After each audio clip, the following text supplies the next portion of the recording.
Hi mga mare, nagbabalik na naman ang Mami Jo Anyo / working mom. Syempre mga mare, ang aga ko na naman nagasing for today's video kasi magasaing pa ako at papasok na naman. Nagsimula na nga ako magsaing mga mare at magbabaon kasi tayo ngayon dahil wala na tayong pera, charot. Buti nga at hindi ako tinamad ngayon mga mare at nagasing ako na maaga. Inuna ko muna magsaing dahil matagal tong maluto. Habang nakasala nga tong sinaing natin mga mare, magluluto na nga tayo ng ulam natin. Itong luncheon meat na nga lang yung ulamin namin ngayon dahil mabilis lang to maluto. Ito na nga yung almusal namin ngayon tapos ito na rin yung babaunin ko sa office para may tanghalian na ako mamaya. O diba, nakatipid na naman tayo for today's video, charot. Ngayon na nga lang ako ulit nakapagluto ng almusal dahil nung mga nakarang araw is wala na nga tayong maluluto, eme. Naubos na kasi mga mare yung pinamili natin na pagkain nung nakaraang araw. Sakto nga dahil nakabili nga ako ng lunch meat at meron na tayong lulutuin for today's breakfast. Buti nga is nakasale tong luncheon meat natin ngayon mga mare, naka buy 2 take 2 na nga to, nabili ko lang to ng 298 lang, 4 na can na. Syempre mga mare dahil tayo ay wais na, binili ko na nga to habang nakasale at makakamura tayo dito.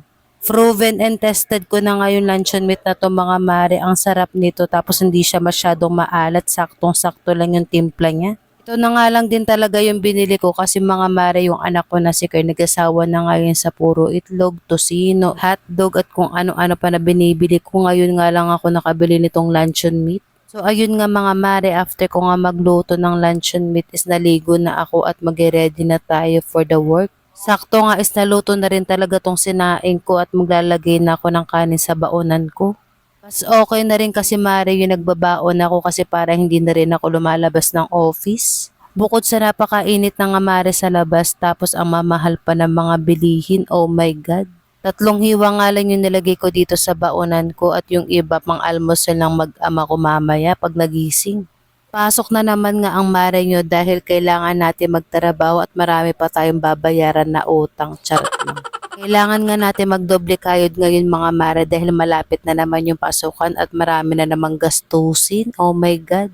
So ayun na nga mga mare, malapit na nga ako dito sa office at bumili muna ako dito ng almusal ko. Ang bibilin ko nga ngayon itong nilagang saging tapos nilagang itlog, o diba diet muna tayo for today's video. Iniiwasan ko na nga muna mga mare yung magkanin sa umaga dahil tumataba na naman tayo at bumibigat na naman tayo. Ano ba yan?